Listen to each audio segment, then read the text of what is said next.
موضوع درس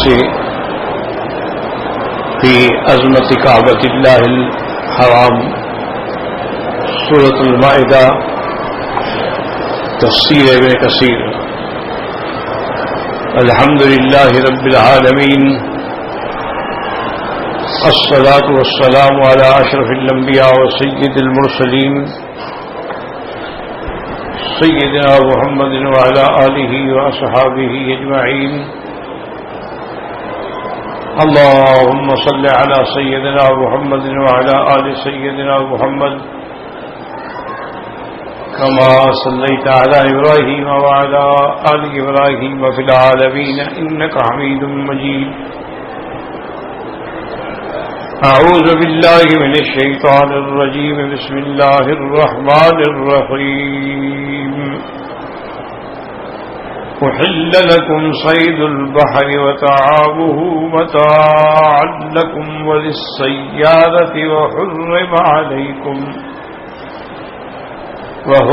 عليكم صيد البر ما دمتم حرما واتقوا الله الذي إليه تحشرون۔ جعل الله الكعبة البيت الحرام قياما للناس والشهر الحرام والهدي والقلائد، ذلك لتعلموا أن الله يعلم ما في السماوات وما في الأرض وَأَنَّ اللَّهَ بِكُلِّ شَيْءٍ عَلِيمٌ۔ اعلموا أن الله شديد العقاب وأن الله غفور رحيم۔ ما على الرسول إلا البلاغ واللہ یعلم ما تبدون وما تکتمون۔ اللہ تبارک و تعالی نے کلام مقدس میں احکام صید بیان فرمائے، اور ان آیات مبارکہ میں دو چیزیں معلوم ہوئیں کہ فضیلت زمانی بھی ہوتی ہے اور فضیلت مکانی بھی ہوتی ہے۔ یاد رکھیں، فضیلت زمانی کے بارے میں جیسے میں نے عرض کیا تھا، اور جیسے الحمدللہ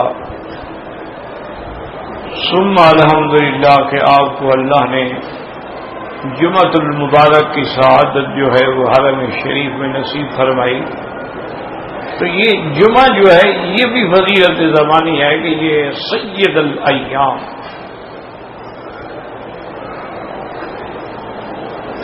حضور صلی اللہ علیہ وسلم نے فرمایا اللہ نے جو دن بنائے ہیں یہ بھی ان کا ایک سردار ہے۔ اسی طرح یوم عرفات ہے، یوم النحر ہے، عشرہ ذی الحجہ ہے، رمضان المبارک کا مہینہ ہے، خاص طور پہ عشر الاواخر ہے، آخری 10 دن، اور ان میں لیلۃ القدر ہے۔ یہ سب زمانی فضیلتیں، حتیٰ کہ ایک حدیث مبارک میں آتا ہے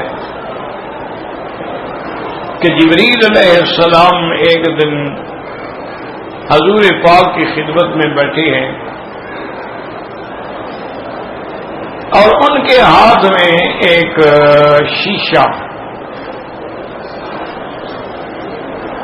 اور اس میں ایک نقطہ ہے۔ حضور صلی اللہ علیہ وسلم نے فرمایا کہ جبرائیل یہ کیا چیز ہے؟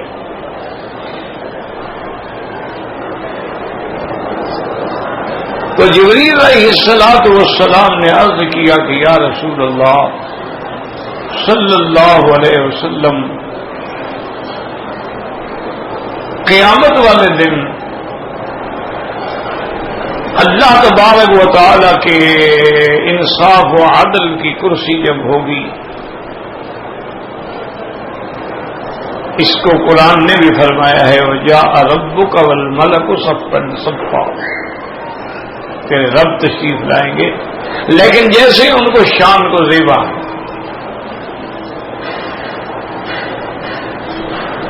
تو انہوں نے فرمایا کہ یہ اللہ نے 7 آسمان بنائے ہیں، آسمانوں میں 7ویں آسمان کو فضیلت ہے، اسی پہ جنت ہے اور اسی پہ سدرۃ المنتہا ہے،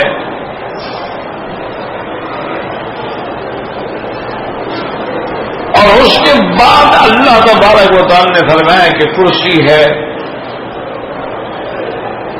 اور وہ کرسی کتنی بڑی ہے قرآن میں موجود ہے وسع کرسیہ السماوات والارض، اگر 7 آسمان 7 زمینیں ایسے بچھا دی جائیں تو کرسی کے مقابلے پہ ایسے ہوں گی کہ حلقۃ ملقات فی فلاۃ من الارض، کہ جیسے ایک صحرا میں ایک کڑا پڑا، اور پھر عرش خدا بندی ہے، اور وہ عرش عظیم جو ہے وہ اوپر جو دریا ہے اس پر عرش ہے،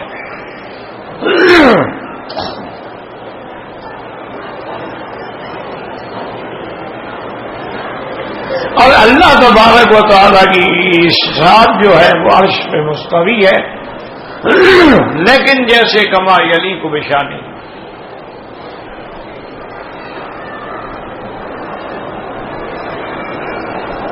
اور اللہ تبارک و تعالیٰ کی جو صفت آئی ہے نا، حالانکہ یہ مقام تھا کہ اللہ فرماتے القہار علی العرش استوى، الجبار علی العرش استوى، المتکبر علی العرش، الرحمن علی العرش، یعنی رحمت ہی رحمت، اور دریا جو ہے وہ بھی علامت رحمت ہے، جیسے آگ جو ہے وہ علامت غضب ہے، اور پھر نیچے اللہ کی جنتیں اور سینکڑوں جنتیں ہیں، وہ ایک جنت نہیں ہے۔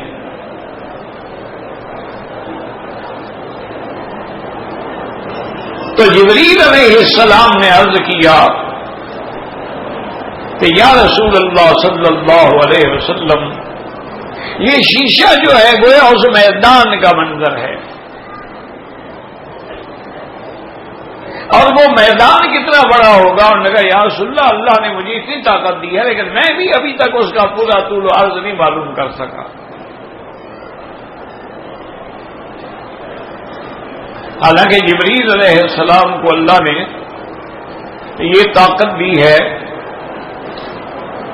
کہ جب سیدنا یوسف علیہ السلام کو بھائیوں نے کنویں سے گرایا تو جبریل علیہ السلام فرماتے ہیں اس وقت میں 7ویں آسمان پہ تھا، اللہ نے مجھے حکم دیا کہ یوسف کے پانی سے پہنچنے سے پہلے تم نے پہنچنا ہے، یوسف کو تکلیف نہ ہو۔ فرماتے ہیں میں پہلے پہنچ گیا اور میں نے ہاتھ پہ اٹھا کے آرام سے پانی پہ رکھ دیا۔ تو اتنی تیزی سے آنے والا، اور ایک حدیث میں ہے کبھی کبھی یوں بھی ہوتا ہے کہ ایک قدم پہلے آسمان پہ اور دوسرے آسمان پہ، لیکن اس نے کہا یا رسول اللہ، میں ابھی تک اس میدان کی پوری وسعت، گہرائی اور گہرائی اور طول عرض نہیں معلوم کرتا وہ کتنا لمبا ہو۔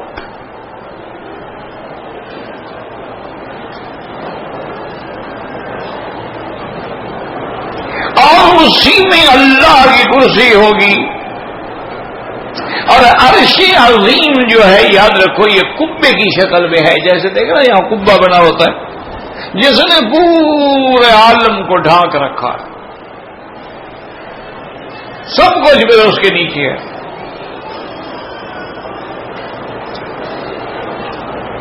انہوں نے کہا کہ جب اللہ تبارک و تعالی اپنے شان کمال و جمال سے کما یلیقہ تشریف لائیں گے وَأَشْرَقَتِ الْأَرْضُ بِنُورِ رَبِّهَا وَوُضِعَ الْكِتَابُ وَجِيءَ بِالنَّبِيِّينَ وَالشُّهَدَاءِ وَقُضِيَ بَيْنَهُم بِالْحَقِّ وَهُمْ لَا يُظْلَمُونَ.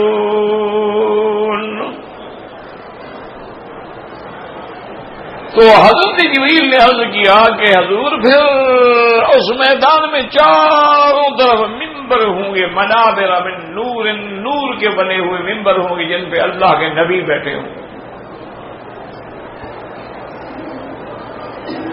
اور ہر نبی کے پیچھے پھر کرسیاں ہوں گی جن پہ ان کی امت ہوگی درجہ بدل گیا.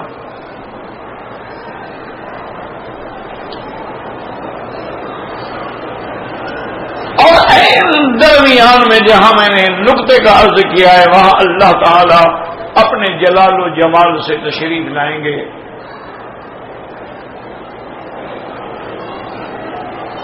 اور ان کے پیچھے جو ہے پھر ملائکہ کی صفیں ہوں گی.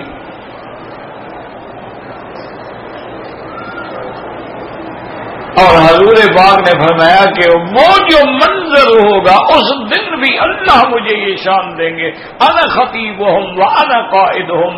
اس دن تمام انبیاء کی طرف سے خطیب بھی میں ہوں گا اور سردار بھی میں ہوں گا.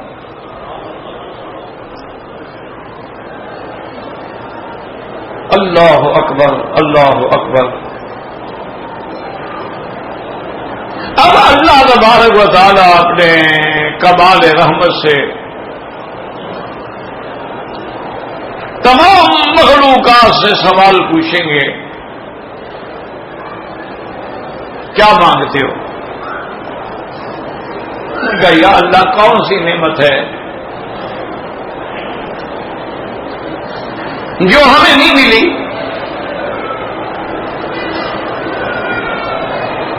اللہ فرمائے گا نہیں، ابھی تو بہت نعمتیں ہیں، کیونکہ اللہ کی نعمتوں کی تو کوئی حد ہی نہیں ہے.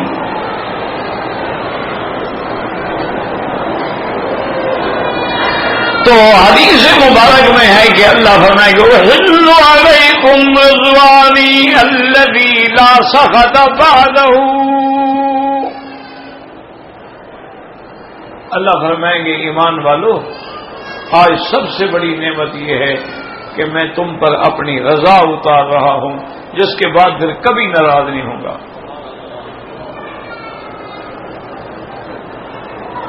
تو ایک حدیث میں یہ بھی آتا ہے کہ بعض بندے اپنے انبیاء سے پوچھیں گے، علماء سے پوچھیں گے یہ ساری نعمتیں تو ہمیں مل گئی اور کچھ ہو تو بتائیں ہم اللہ سے مانگیں.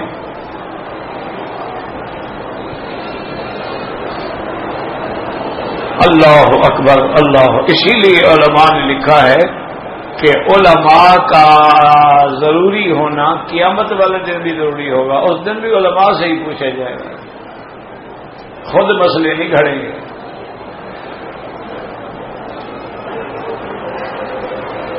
اسی لیے عربی محاورہ ہے نا العلم من المہد الی اللحد، کہ علم جو ہے، سیکھنا جو ہے، علم جو ہے یہ بچے کے جھولے سے شروع ہوتا ہے، موت تک پھر قیامت میں بھی سیکھا جائے گا.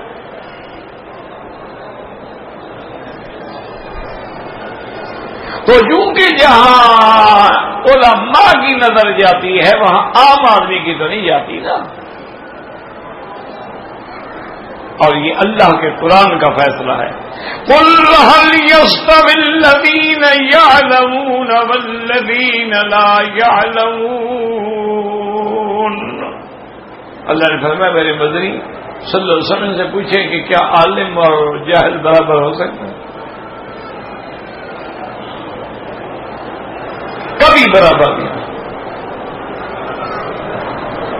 دیکھیں نا جی کہ بڑے بڑے اولیاء گزرے، صالحین گزرے، صدیقین گزرے، شہداء گزرے، لیکن اللہ نے انبیاء کا وارث اگر بنایا تو علماء کو بنایا. العلماء ورثۃ الانبیاء.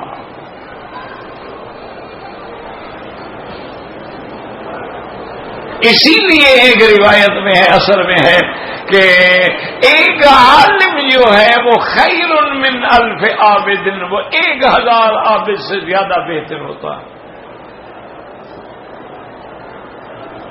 اسی لیے بعض آثار میں ہے کہ نوم العالم عبادت، اگر عالم سو رہا ہے تو یہ بھی عبادت ہے۔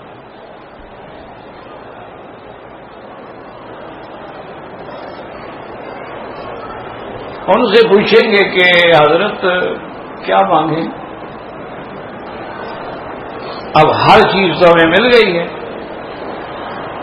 جنت مل گئی، حوریں مل گئی، خدمان مل گئے، غلمان مل گئے، اور ایک ادنا درجے والا جو جنتی ہے اس کو اللہ اتنی بڑی زمین دیں گے کہ 1000 سال چلتا رہے تو ختم نہیں ہوگی۔ یہ تو ادنا کا ہوگا، اعلیٰ کا کیا ہوگا اللہ عالم۔ اور فرمایا کہ یرا اقصاہا، زمین اپنی کی ملک کی آخری حد تک وہ ایسے دیکھے گا جیسے سامنے دیکھ رہا ہو۔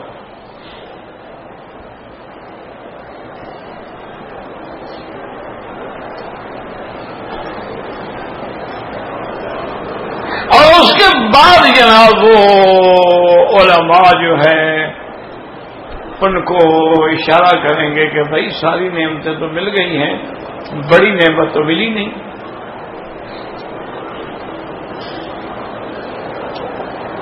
یہ کون سی بڑی نعمت ہے؟ انہوں نے کہا اصل نعمت تو یہ ہے کہ اللہ ہمیں اپنا دیدار کروائیں۔ سب کچھ جو دے دیا دیکھا تو نہیں نا۔ اور جب قرآن میں ہے کہ وجوہ یومئذ ناظرۃ الی ربہا، وجوہ یومئذ ناظرۃ الی ربہا ناظرہ، اور اسی طرح آتا ہے کہ کافروں کے بارے میں کہ انہم یومئذ عن ربہم لمحجوبون، کافروں کے لیے پردہ ہوگا، وہ نہیں دیکھ سکتے۔ تو جب ایک چیز ثابت دوسری خود بخود ثابت ہو جاتی ہے، اس کا معنی ہے کہ مومن دیکھ سکتے، پردہ کافروں سے پردے کا ذکر کرنے کی کیا ضرورت ہے جب کوئی نہ دیکھ سکتا۔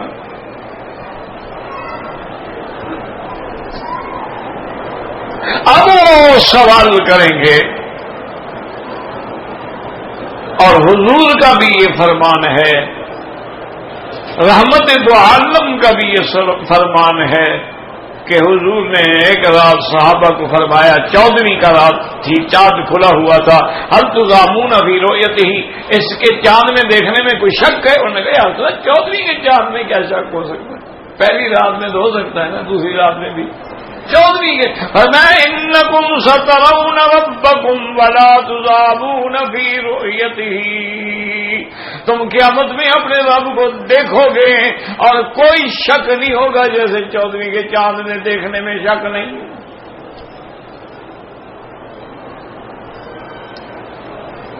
وجہ کیا ہے یاد رکھ لو کہ یہ دنیا فانی ہے، ہمارا وجود فانی ہے، ہماری قوتیں سامعہ باصرہ، آنکھیں، دماغ، عقل فانی ہے، اللہ کی ذات باقی ہے، تو فانی باقی کو دیکھ نہیں سکتا۔ اور قیامت میں جب ہم دوبارہ اٹھیں گے تو ہم بھی باقی ہوں گے نا، پھر تو موت نہیں آئے گی، ہمیں بھی اللہ دائمی صفتیں دے دیں گے نا کہ ہمیشہ آپ زندہ رہو گے، خلود لا موت بعدہ، اب ہمیشہ رہو گے، اب یعنی موت کو موت آ جائے گی، موت کو ذبح کر دیا جائے گا۔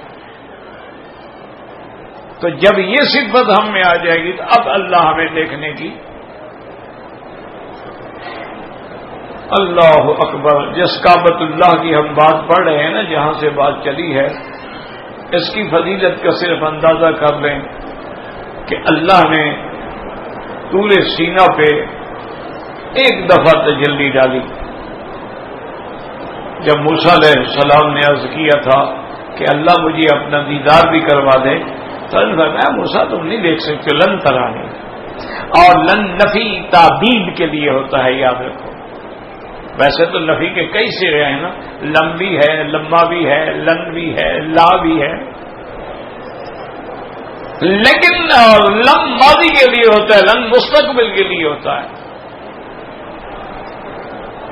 ان لم تفعلوا ولن تفعلوا، قرآن کا مقابلہ نہ زمانے ماضی میں کر سکے ہو نہ آئندہ قیامت تک کر سکو گے۔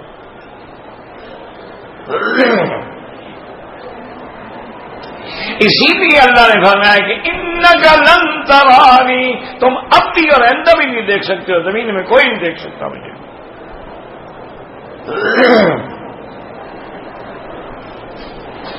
وہ ارحم الراحمین ہیں، بس جیسے فرما دیا تھا لن ترانی، بس بات ختم ہو گئی نا، لیکن یہ رحمت خدا بندی ہے۔ اللہ نے موسیٰ علیہ السلام کو جب اپنے لیے چن لیا تھا، انی اصطفیتک برسالاتی و بکلامی، میں نے تمہیں چن لیا ہے اپنی نبوت اور رسالت کے لیے، کلام کے لیے، تو اب اللہ کی رحمت جوش میں آئی، کہا کہ میرا بندہ ناراض نہ ہو جائے، مایوس نہ ہو جائے، اپنے رب کی رحمتوں سے نا امید نہ ہو، کہا موسیٰ سے اچھا ایسا کرو، وَلَٰكِنِ انظُرْ إِلَى الْجَبَلِ، اس پہاڑ پہ نظر دو، فَإِنِ اسْتَقَرَّ مَكَانَهُ فَسَوْفَ تَرَانِي، دیکھو کیسے تسلی کروا دی، یہ رحمت ہے نا جی، ورنہ وہ تو خالق کہنے کا نہیں تو نہیں، بس اللہ اکبر، یہ رحمت ہے۔ بس اپنا اسماعیل علیہ السلام ذبح نہ ہو سکے، لیکن رحمت ہے نا، وَفَدَيْنَاهُ بِذِبْحٍ عَظِيمٍ، اللہ نے فرمایا جبریل جنت سے مینڈا لے جاؤ اور اسماعیل کو اٹھا لو اور اس کو لٹا دو، تاکہ ابراہیم کی تسلی ہو جائے، چھری بھی چل سکتی ہے، اسماعیل بھی ذبح ہو سکتے ہیں، میری مہربانی ہے کہ میں نے تیرے بیٹے کے بجائے دمبے کی قربانی قبول کر لی۔ رحمت ہے، تسلی دے رہے ہیں نا اپنے بندے کو۔ وَلَٰكِنِ انظُرْ إِلَى الْجَبَلِ فَإِنِ اسْتَقَرَّ مَكَانَهُ فَسَوْفَ تَرَانِي فَلَمَّا تَجَلَّىٰ رَبُّهُ لِلْجَبَلِ جَعَلَهُ دَكًّا وَخَرَّ مُوسَىٰ صَعِقًا، اللہ نے جب تجلی ڈالی پہاڑ ریزہ ریزہ ہو گیا، موسیٰ علیہ السلام بے ہوش ہو گر گیا۔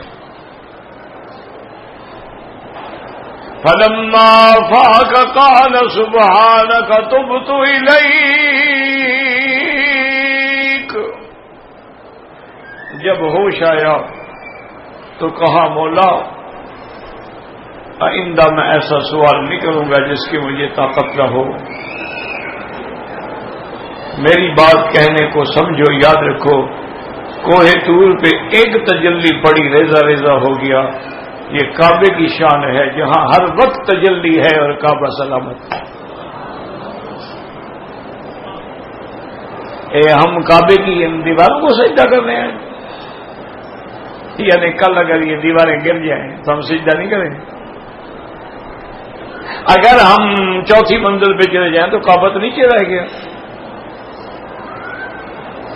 تو یہ وہ مقام ہے جس کا حکم تحت الثری سے لے کر 7ویں آسمان تک ہے، وہاں بھی بیت المعمور ہے، اللہ کا کعبہ ہے، اور اس کو اتارا جائے تو عین اسی کعبے پہ بیٹھے گا۔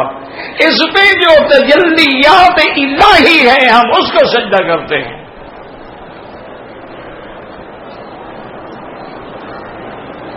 یہی وجہ ہے کہ جو ساری دنیا کے مکان اعلیٰ سے اعلیٰ عمارتیں بنی ہوئی دیکھو، ایک دفعہ دیکھو گے، 2 دفعہ 10 دفعہ دل بھر جائے گا۔ یہ سادہ سا ایک گھر ہے لیکن مقناطیس للقلوب، دلوں کا یہ مقناطیس ہے، جتنی دفعہ دیکھو اشتیاق اور بڑھتی جاتی ہے، کم نہیں ہوتی۔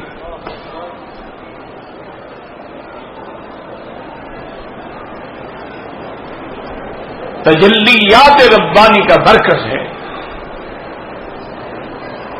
اسی لیے کبھی کبھی اللہ تعالی چاہیں تو اپنے اولیاء پر بھی منکشف کر دیتے ہیں، نہ چاہیں تو ان کی مرضی۔ اللہ اکبر۔ تو اب جب اللہ تبارک و تعالی سے سوال کریں گے حضور پاک نے فرمایا اور مفسرین نے فرمایا اس آیت کی تفسیر میں کہ اب حجابات اٹھنے لگیں گے، صرف حجاب کبریاء و عظمت باقی رہے گی اور سب کو اللہ کی زیارت ہوگی۔ اچھا یاد رکھو، بعض خوش نصیب ایسے ہوں گے جن کو ہر مہینے زیارت ہوگی، اور بعض ایسے ہوں گے جن کو ہر ہفتے زیارت ہوگی، اور بعض ایسے ہوں گے جن کو ہر روز زیارت ہوگی، اور بعض ایسے ہوں گے جو ہر وقت زیارت کریں گے۔ فی مقعد صدق عند ملیک مقتدر، یہ مقامات کی بات ہے۔ اس لیے ایک دن حضرت ابن عباس رضی اللہ تعالی عنہ نے فرمایا کہ قیامت والے دن جب نامہ اعمال تقسیم ہوں گے تو مومن اصحاب الیمین ہے نا، دائیں ہاتھ والے ہوں گے، تو سب سے پہلا نامہ عمل جو ہے حضرت عمر کو ملے گا رضی اللہ عنہ۔ اللہ اکبر اللہ اکبر رضی اللہ عنہ۔ کیوں نہ ملے جس کے بارے میں حضور فرمائیں میں نے خواب دیکھا ہے، مجھے ایک پیالے میں دودھ دیا گیا تو میں نے پیا اور جو بچا تو میں نے عمر کو دیا۔ صحابہ نے پوچھا حضور کیا مراد ہے؟ فرمایا اس دودھ سے مراد دین ہے اور میرے ذریعے وہ دین جو ہے حضرت عمر کو ملا ہے۔ اچھا دودھ اور دین کا کیا تعلق ہے آپس میں آخر؟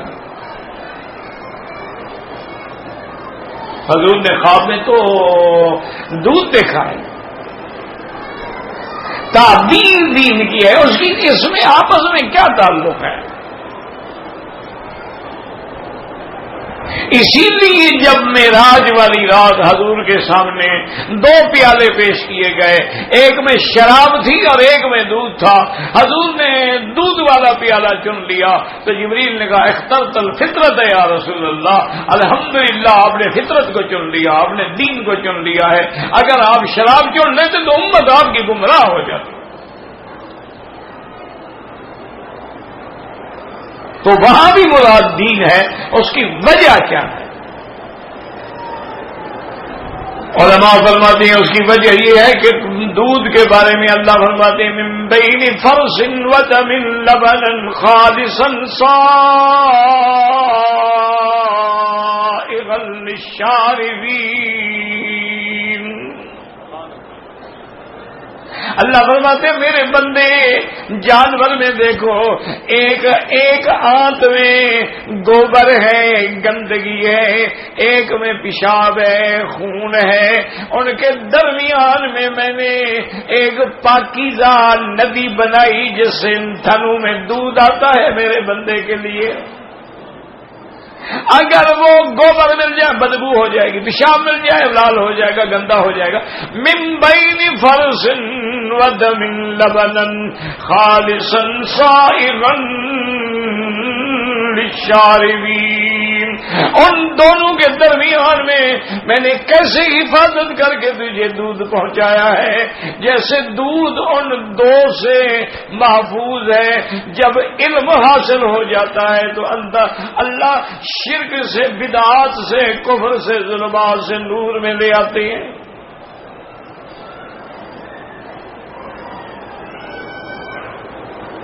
اسی طرح حضور پاک نے فرمایا رحمت دو عالم، بھائی جب نام آئے درود شریف پڑھنے سے پابندی ہے، کسی نے روکا ہے؟ چلو اپنے ملک میں تو جا کے کہہ دینا وہاں بھی ہے درود نہیں پڑھنے دیتے، لیکن یہاں تو پڑھ لو، کم سے کم 1 کا لاکھ تو لکھا جائے، بد نصیب تو نہ بنو، بخیل تو نہ بنو۔ حضور نے فرمایا وہ بخیل ہے میرا نام آئے اور درود نہ پڑھے۔ اللہ اکبر۔ حضور فرماتے ہیں میں نے خواب دیکھا کچھ لوگ ہیں جن کے قمیض جو ہے یہ سدی تک ہے، پستانوں تک ہیں، کچھ کے جو ہیں وہ نیچے ہیں، کچھ کے جو ہیں وہ نصف ساق تک ہیں۔ عمر کو میں نے دیکھا اس کے تو چادر نیچے زمین پہ کھینچ کھینچ کے چل رہا ہے۔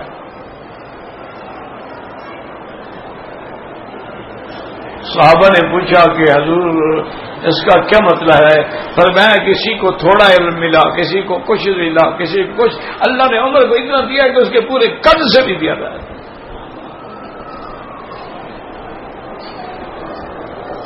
اسی لیے تو تھا نا حضرت کے جو فرش پہ عمر کہہ دیتے تھے اللہ عرش سے قبول فرما دیتے۔ اچھا کبھی کبھی ایسا بھی ہوا ہے کہ آیت ابھی نہیں اتری، آیت قرآن کی ابھی نہیں اتری، لیکن عمر نے پہلے پڑھ دی، ابھی تو اتری نہیں۔ جیسے قرآن میں آتا ہے نا کہ ثم خلقنا النطفة علقة فخلقنا العلقة مضغة فخلقنا المضغة عظاما فكسونا العظام لحما ثم انشأناه خلقا آخر، تو فوراً عمر علیہ السلام رضی اللہ عنہ کہا فتبارک اللہ احسن الخالقین، یہی قرآن اترا۔ تو علماء نے فرمایا قرآن تو پہلے لوح محفوظ میں تھا نا، عمر کے دل میں اللہ نے پہلے الہام کر دیا، ورنہ قرآن تو ابھی عمر پیدا ہی نہیں ہوا تو لکھا گیا۔ اور قرآن سے پہلے عمر کیسے کہہ سکتا ہے؟ عمر تو پیدا ہی نہیں ہوا جب قرآن تھا، قرآن تو لوح محفوظ میں محفوظ کر دیا گیا۔ یہی کمال علم ہے کہ جو کچھ قرآن میں آپ پڑھ رہے ہیں یہ اللہ کے علم میں پہلے تھا، ابھی دنیا بھی نہیں بنی، اللہ نے لکھ کے رکھ دیا کہ یہ ہوگا یہ ہوگا یہ ہوگا یہ ہوگا۔ اسی کو کہتے ہیں عالم الغیب۔ تو جو پیر پیدا ہی نہیں ہوا وہ عالم الغیب کیسے ہو سکتا ہے؟ وہ تو پیدا ہوا 14ویں صدی میں، تو پہلے 13 صدیوں کا علم کیسے ہو سکتا ہے؟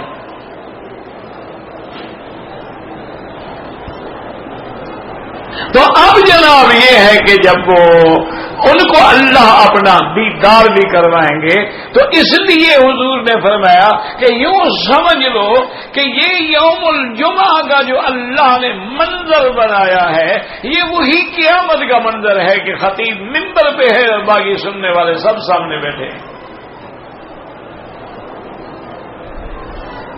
اور پھر اس کو اللہ نے یہ مقام دیا ہے، خطبے تو اور بھی ہوتے ہیں، تقریریں ہوتی ہیں، خطبے ہوتے ہیں، لیکن یہ جمعہ کا جو خطبہ ہے یہ 2 خطبے جو امام دیتا ہے یہ 2 رکعتوں کے قائم مقام ہیں۔ ظہر کی 4 رکعتیں ہیں، جمعہ میں 2 رکعتیں ہیں، ان 2 رکعتوں کے قائم مقام جو ہے یہ 2 خطبے ہیں۔ یہ علماء میں اختلاف ہوتے ہیں، اللہ رحمت فرمائے۔ جیسے بعض علماء کہہ دیتے ہیں کہ جی جہاں 10-20 آدمی ہوں جمعہ ہو سکتا ہے، لیکن امام ابو حنیفہ قائل نہیں ہے۔ وہ فرماتے ہیں جمعہ اور عام نماز میں اگر فرق ہی نہ ہو تو پھر خصوصیت کیا رہی؟ جیسے ظہر کی نماز ہر جگہ ہو سکتی ہے اور جمعہ بھی ہر جگہ ہو سکتا ہے، تو پھر فرق کیا رہا جمعہ میں اور ظہر میں؟ کہتے ہیں آخر اللہ نے عقل بھی دیا ہے کہ نہیں دیا؟ وہ فرماتے ہیں جمعہ وہاں ہو سکتا ہے جہاں بہت بڑی بستی ہو، قصبہ ہو، شہر ہو، دکانیں ہوں، ضروریات زندگی ملتے ہوں، وہاں جمعہ ہوتا ہے صرف۔ اور ان کا استدلال کیا ہے؟ قرآن سے ہے اذا نودی للصلاة من یوم الجمعة فاسعوا الى ذکر اللہ وذروا البیع۔ اللہ نے فرمایا کہ جب جمعہ کی پکار آئے نا اب دوڑو، تیاری کرو، قصد کرو اور بیع چھوڑ دو، بیچنا چھوڑ دو۔ جہاں دکان ہی نہ ہو بیچا کیا جائے گا؟ اب قرآن سے ثابت ہو رہا ہے نا کہ بیچنا چھوڑ، مقصد مارکیٹ تو ہونی چاہیے نا پہلے، اور پھر دیکھیں میں بیچنا چھوڑ دو۔ اچھا بعض اور بات کہتے ہیں کہ لفظ بیع دونوں کو یعنی اطلاق ہوتا ہے کہ خریدنا بیچنا دونوں کاروبار چھوڑ دو، اور بعض کہتے ہیں نہیں بیچنے کا حکم ہے۔ وجہ کیا ہے؟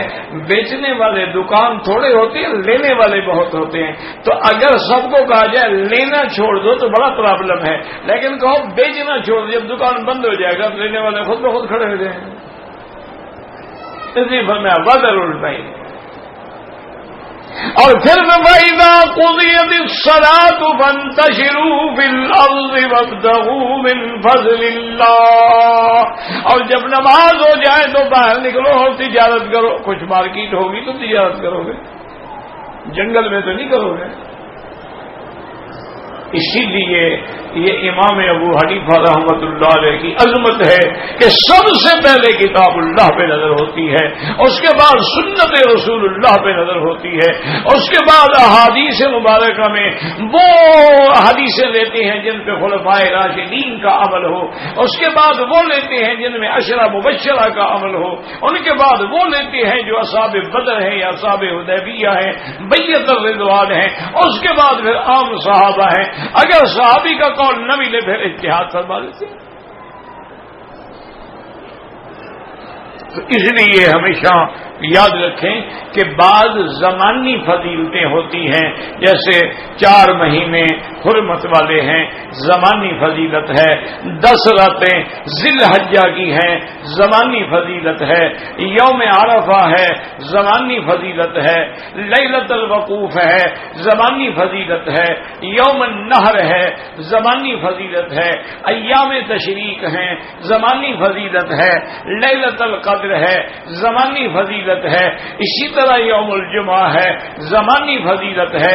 تو یہ زمانی فضیلتیں ہیں کہ اللہ نے فرمایا کہ جمعہ کے دن اللہ نے آدم کو پیدا کیا، پھر جمعہ کے دن جنت میں داخل کیا، پھر جمعہ کے دن زمین پہ اتارا، اور اسی جمعہ کے دن قیامت قائم ہوگی. یہ زمانی فضیلتیں ہیں. اور کچھ مکانی فضیلتیں ہیں کہ اس جگہ کو فضیلت حاصل ہے. مسجد اقصی ہے جیسے طور سینا ہے، اسی طرح مسجد نبوی ہے، اسی طرح حرمین الشریفین ہیں. اور اصل کیا ہے سب کا؟ وہ کعبۃ اللہ ہے.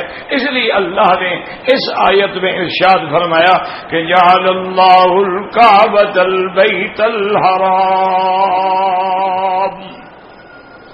قیاما للناس،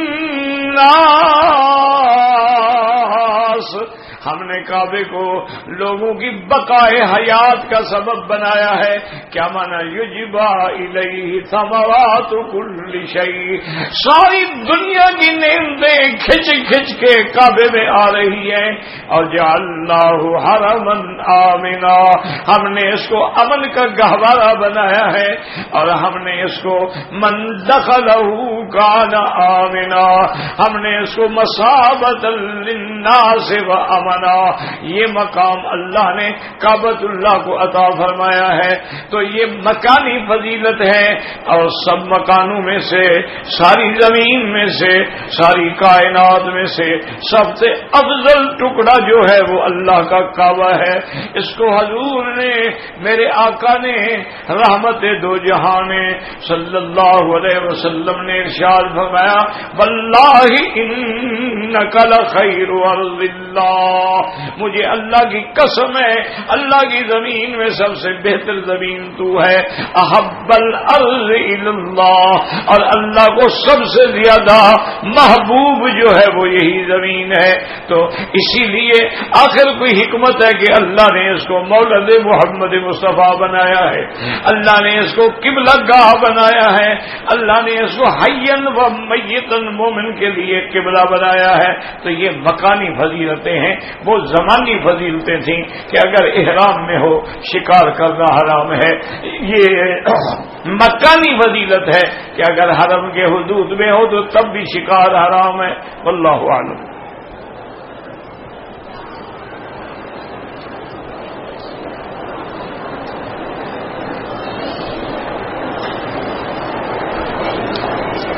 کہتے ہیں جی کہ وید میں ہندوؤں کی جو کتابیں ہیں وید ہے، یا اور بھی کتابیں ہیں سکھوں کی ہیں، گرنتھ ہے، وید ہیں، اور کئی کتابیں ہیں دنیا میں. کیا یہ کتابیں بھی اللہ کی ہیں؟ تو یہ تو ان سے پوچھو نا. ہم تو مانتے نہیں، ہمیں کیا پتا کون سی ہیں. دلیل کوئی نہیں دنیا میں آج تک، ان کے پاس بھی نہیں ہے.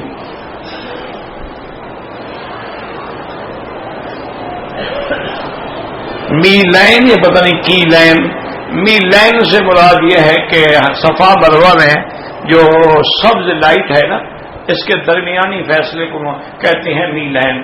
چونکہ بی بی ام اسماعیل جب دوڑ رہی تھی تو یہ جانب اونچی تھی، اسی جانب آ کے وادی نیچے ہو جاتی تھی، تو حضرت اسماعیل نظر نہیں آتے تھے تو بی بی دوڑ پڑتی تھی، پھر اوپر چڑھتی تھی، پھر اسماعیل نظر آ جاتے تھے، پھر ایسا ہو جاتی تھی.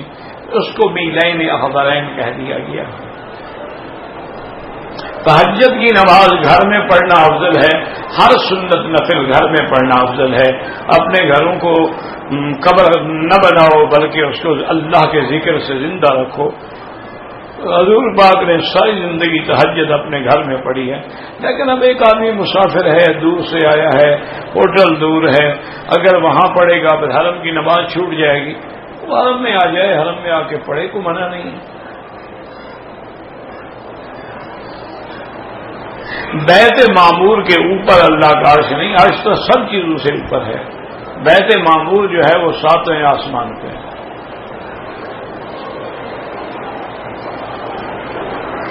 کیا پتہ نہیں بہن اور پھوپھی سے ہاتھ ملانا جائز ہے؟ اگر حکم یہ ہے کہ بہن بالغ ہو یا پھوپھی ہاتھ نہ ملاؤ. اپنی اولاد سے حکم ہے کہ جب بیٹا 10 سال کا ہو جائے ماں باپ کے کمرے میں نہیں سو سکتا. آج کل تو تم یہ جو 2, 4 سال 5 سال 6 سال کے بچے ہیں ان سے بھی خیال کے لیے تم سے بھی زیادہ واقف ہو گئے ہر چیز پہ. ٹیلی ویژن نے ان کو بھی استاد بنا دیا، ایکسپرٹ بنا دیا. اب ہر آدمی کے ہاتھ میں موبائل ہے، اس میں ہر لعنت ہے.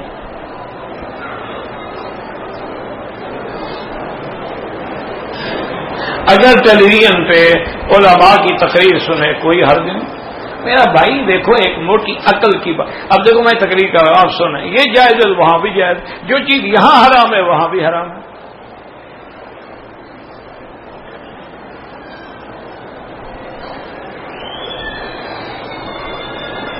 ہر طواف کے بعد 2 رکعت پڑھنا واجب ہے اللہ کے بندے، یہ نفل نہیں ہے، یہ واجب الطواف ہے. باقی ائمہ کے نزدیک سنت ہے. امام ابو حنیفہ رحمۃ اللہ علیہ کے نزدیک واجب ہے. کیا مانا؟ یعنی باقی ائمہ رحمہ اللہ فرماتے ہیں اگر کسی نے طواف کیا اور 2 رکعت نہیں پڑھی اس کا طواف صحیح ہو جائے گا، اس کو دوبارہ 2 رکعت پڑھنے کی ضرورت نہیں. پڑھتا تو بڑی اچھی بات تھی، لیکن امام صاحب فرماتے ہیں واجب ہے، اگر چھوٹ گئی قضا کرنا پڑے گی یہ 2 رکعت. زمزم کا پانی بیٹھ کے پینا افضل ہے، کھڑے ہو کے پینا جائز ہے. یہ تو لوگوں نے بنا رکھا ہے نا کہ کھڑے ہو جاؤ کھڑے ہو جاؤ. حضور نے زندگی میں ایک دفعہ کھڑے ہو کے پیا ہے، اور وہ بھی محدثین نے لکھا ہے کہ نیچے پانی تھا، بیٹھ نہیں سکتے تھے.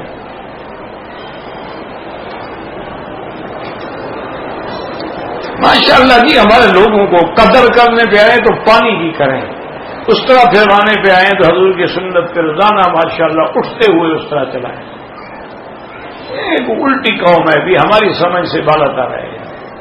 ویسے عاشق رسول ہیں، نام کو چوم لیں گے اور داڑھی کو پھینک دیں گے. دیکھو کیسے عاشق ہیں سچے.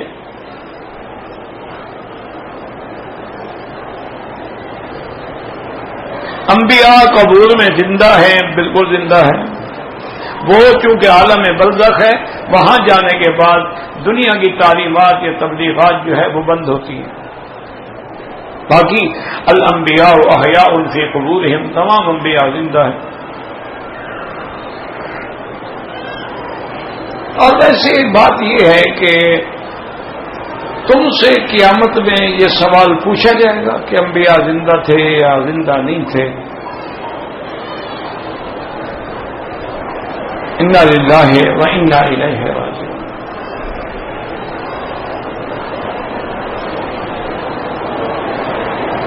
کیا وہ ایک آدمی پاکستان سے مکہ مکرمہ نوکری کے لیے ہے یا چاکری کے لیے ہے؟ عمرہ بند کرنا پڑے گا. یعنی اللہ کا کام نہیں کرنا چاہتا، ڈپٹی کرنے کے لیے آ رہا ہے سر.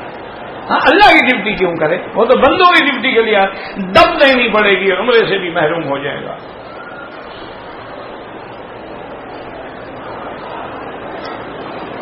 ہجڑے کا جنازہ ہوتا ہے، بالکل ہوتا ہے، وہ بندہ نہیں. اس کا بھی اگر یعنی پیشاب کی جگہ عورتوں کے مشابہ ہے تو عورتوں کی نیت سے پڑھایا جائے گا، مرد کے مشابہ ہے تو مرد کی نیت سے پڑھایا جائے گا۔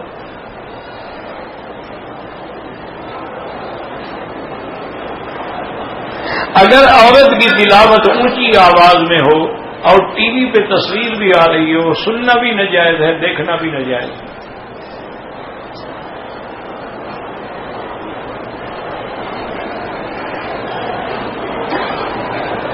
بہرحال مجھے تعبیر خواب کا پتہ نہیں لگتا، لیکن آپ نے جو خواب دیکھا ہے وہ کوئی ضروری نہیں ہوتا جو دیکھو اسی طرح ہو۔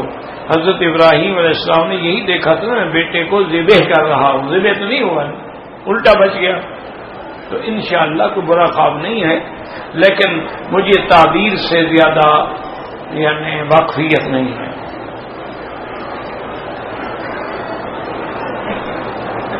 کہتے ہیں جی کہ کوئی آپ کے زیر سرپرستی کوئی کمپنی چل رہی ہے، انٹرنیٹ پہ ہم نے اشتہار پڑا ہے، وہ جس نے بھی دیا ہے جھوٹ بولا ہے اور لعنت اللہ علی الکاذبین، اس سے زیادہ میں نہیں کہہ سکتا۔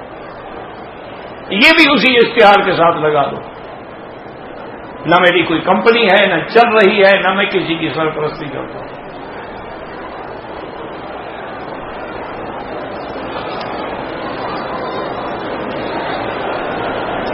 میں پاکستان سے عمرہ کے لیے آیا ہوں، صفا مروا الٹا کیا ہے، مروا سے شروع، خود جو الٹے ہو تو ہم الٹے ہی کرتے تھے نا، وہ صفا ادا نہیں ہوئی، دم ادا کرو۔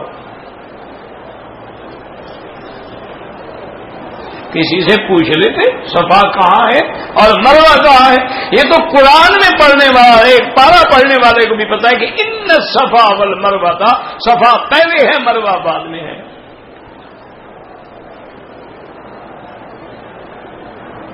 اگر شخص کی طواف کی نیت ہو، بیکار سے گزر کے آئے، عمرہ بھی کرنا پڑے گا، دم بھی دینی پڑے گی، یہ اس کی اپنی مرضی ہے جو کر رہے ہیں، روٹی کھانے آئے یا پانی پینے آئے۔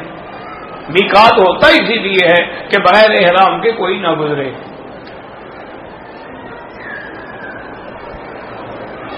میں روزانہ رات کو سورۃ یاسین پڑھ کے اپنی والدہ کو اور رشتہ داروں کو ثواب بخشتا ہوں، ٹھیک ہے، کوئی منع نہیں، روز پڑھو۔ مجھے ایک آدمی نے دم کے پیسے دیے تھے، وہ خرچ ہو، جناب آپ کو دم دینی پڑے گی، خرچ ہو گیا، قرضہ لو، اس کے کیوں حج خراب کرتے ہو؟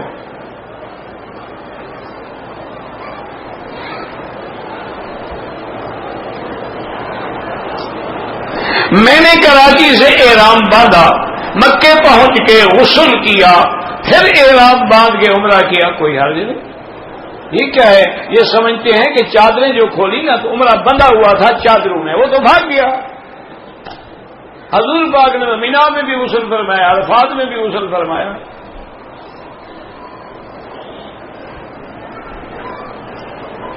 تمام انبیاء زندہ ہیں اور انبیاء کی حیات کا دنیا میں کوئی منکر نہیں، ما سوا ایک فرقہ کرامیہ کے جو معتزلہ فرقہ ہے۔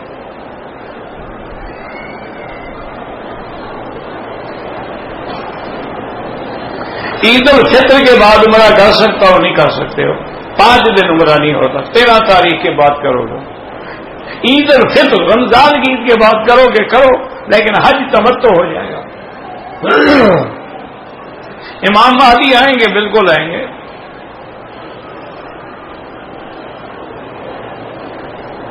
ایک لڑکی اور لڑکی کی منگنی ہوئی ہے، بات کر سکتے ہیں، شرعاً جب تک نکاح نہ ہو نہ کریں۔ بعض علماء اس خطبے کو بھی نکاح کے قائم مقام سمجھتے ہیں، لیکن افضل یہی ہے کہ نہ کریں۔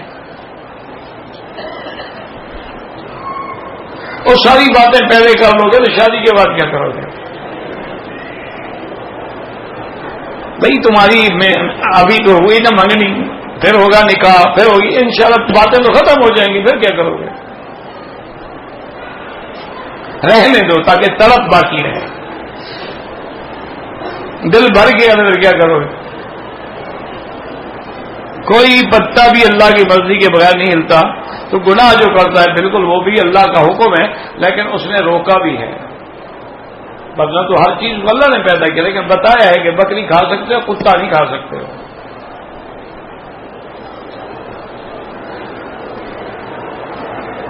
جو کر کے ہماری جاتی ہیں وہاں پڑی رہتی ہیں. ہاں جی بالکل وہ ٹریکٹر کے ساتھ اٹھا لیتے ہیں. پہلی کتابوں میں ہے کہ اگر نہ اٹھایا جائے تو خود بخود اٹھ جاتی ہیں، لیکن اب تو ٹریکٹر لگے ہوئے ہیں، خود بخود اٹھنے کی ضرورت ہی نہیں ہے. زانیہ لا ینکح الزانی الا زانی او مشرکہ، تو اس کا معنی یہ ہوتا ہے کہ زانی کی خواہش زانیہ ہوتی ہے، زانیہ کی خواہش زانی ہوتا ہے. لیکن کبھی الٹ بھی ہو جاتا ہے، نیک کے گھر میں خبیثہ آ جاتی ہے اور خبیث کے گھر میں صالحہ آ جاتی ہے. یعنی اغلب یہی ہے کہ کنت ہم جنس را با ہم جنس پرواز، کبوتر با کبوتر باز با باز. تہجد کے لیے سونا لازمی ہے؟ بالکل لازمی نہیں. ابھی عشاء کے بعد تہجد کی نیت سے پڑھ کے چلے جاؤ. یہ تو لوگوں نے مسئلہ بنا رکھا ہے کہ سونا لازمی، نہ سونا لازمی نہ چاندی لازمی. عشاء کے بعد جو بھی نماز پڑھو گے وہ تہجد ہے. میں نے احرام کھولنے سے پہلے سر کو صابن سے دھویا، کوئی حرج نہیں. اگر صابن میں خوشبو نہیں تھی، خوشبو تھی تو دم پڑ گئی. میری بہن کی بیٹی بیمار ہے، اللہ ہر بیمار کو شفائے کاملہ عطا فرمائے.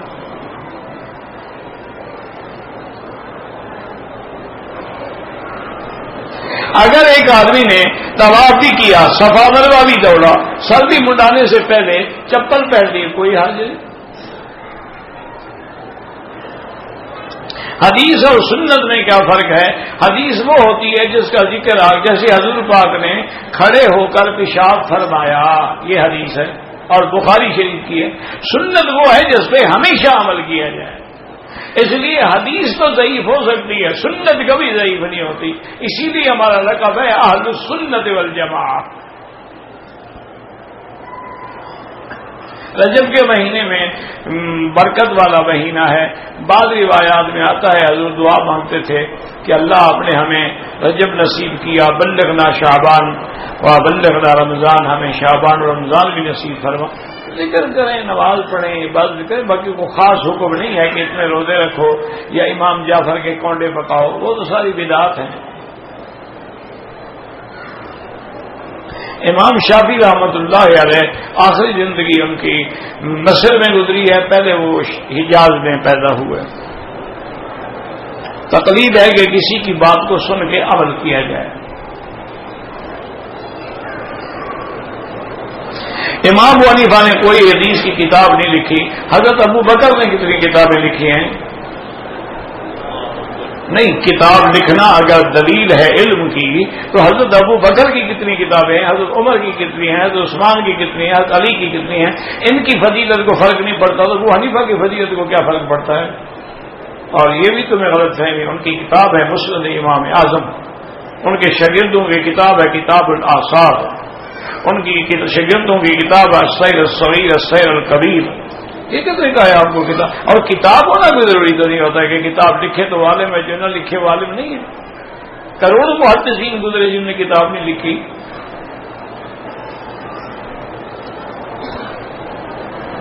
کچھ لوگ قبروں پہ جاتے ہیں، سجدہ بھی کرتے ہیں.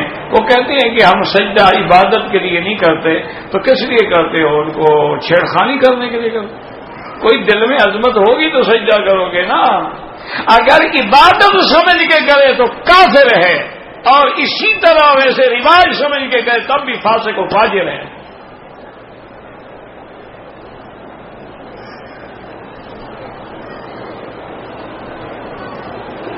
کہتے کہ وہ کون سا پودا ہے جس کے لگانے سے داڑھی کالی ہو جاتی ہے؟ کسی حکیم سے پوچھو. تمہیں کالا ہونے کا کیا شوق ہے؟ بازار میں رنگ ملتے ہیں، جو مرضی ہے لگا لو، کالا نہ لگاؤ. 4 ائمہ میں سے ایک کی تقلید اس لیے ضروری ہے کہ اگر قدم 2 کشتیوں پہ ہو تو انشاءاللہ جلدی ڈوب جاؤ گے.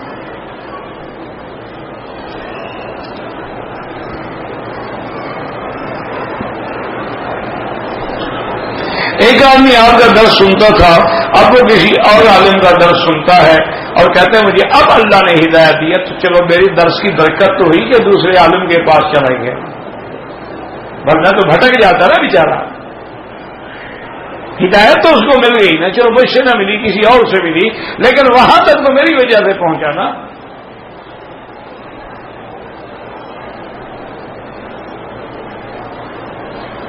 حضور پاک نے معراج کی رات وہ بھی اختلاف ہے، بعض صحابہ فرماتے ہیں حضور نے دیکھا ہے اور بعض صحابہ فرماتے ہیں کہ دیکھا نہیں ہے، لیکن اکثر جمہور یہی ہے کہتے ہیں زیارت ہوئی ہے، واللہ اعلم۔ ربنا تقبل منا انك انت السميع العليم وتب علينا انك انت التواب الرحيم۔ یا اللہ یا اللہ یا رحمان یا رحیم یا حی یا قیوم یا ذا الجلال والاکرام یا الہنا الہ کل شیء الہ واحد لا الہ الا انت اللهم ارزقنا الاخلاص والخلاص، طهر قلوبنا من النفاق، اعمالنا من الرياء، لساننا من الكذب، عيوننا من الخيانة، فإنك تعلم خائنة الأعين وما تخفي الصدور۔ اللهم فرج هم المهمومين، نفس كرب المكروبين، واقض الدين عن المدينين، واشفنا واشف مرضانا ومرضى المسلمين، واشفنا واشف مرضانا ومرضى المسلمين، واشفنا واشف مرضانا ومرضى المسلمين۔ اللهم اجعل لنا وللمسلمين من كل هم فرجا ومن كل ضيق مخرجا ومن كل بلاء عافيا۔